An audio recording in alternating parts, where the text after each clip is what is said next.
Feliz 31 de março de 1964. Assim como o Bolsonaro, eu também comemoro 31 de março de 1964.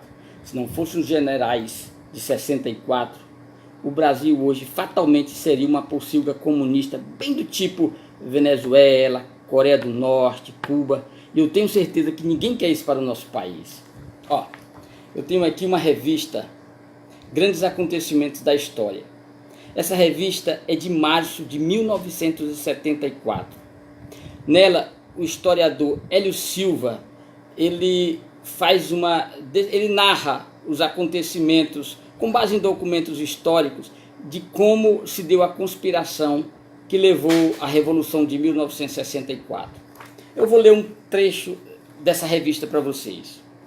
Desde a renúncia de Jânio Quadros em 1961, o Brasil entra em tempos turbulentos de tensões e crises sucessivas. O governo de João Goulart estimula deliberadamente a inflação galopante, os conflitos sociais, a quebra da hierarquia nas Forças Armadas.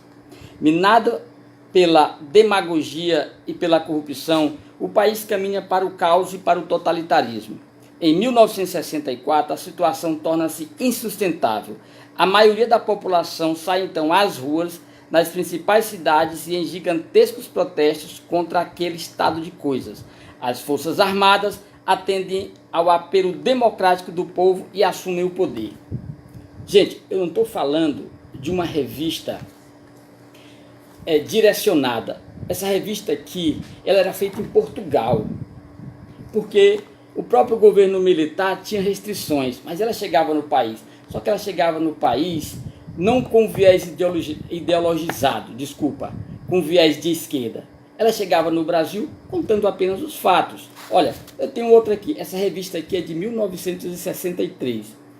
Tem uma parte dessa revista aqui, um texto dessa revista aqui, que o Paulo Francis entrevista o presidente Kennedy. E ao mesmo tempo ele faz...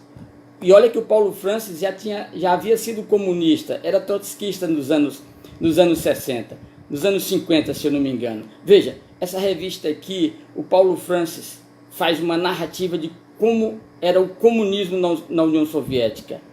O totalitarismo que ele imagina ter sido a maior ditadura de um Estado.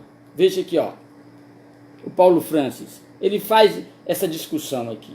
É impressionante que nós temos também aqui, já em 1968, essa outra revista aqui é de 68, eu estou mostrando essas revistas aqui fala do Castelo Branco, do nível cultural, da preocupação que o Castelo Branco tinha com o país. Ele foi convidado para ser presidente porque ele tinha uma percepção, uma visão fora do comum.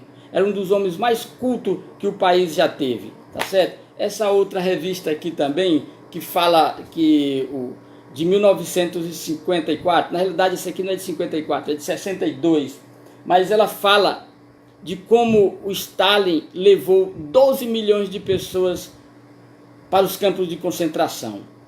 Então, gente, eu não estou falando aqui de documentos que você encontra na universidade, todo, mas totalmente ideologizado.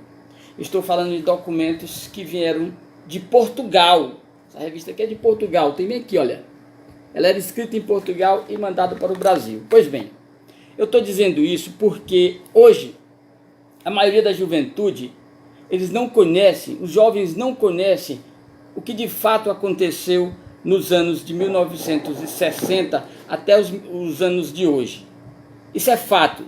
Você encontra jovens com problemas psicológicos porque existia uma ditadura militar. Ele não pode nem ouvir falar em ditadura militar que ele entra em crise, em pânico e corre para os hospitais psiquiátricos. Isso é uma idiotice fora do comum. Como é que nós podemos aceitar isso?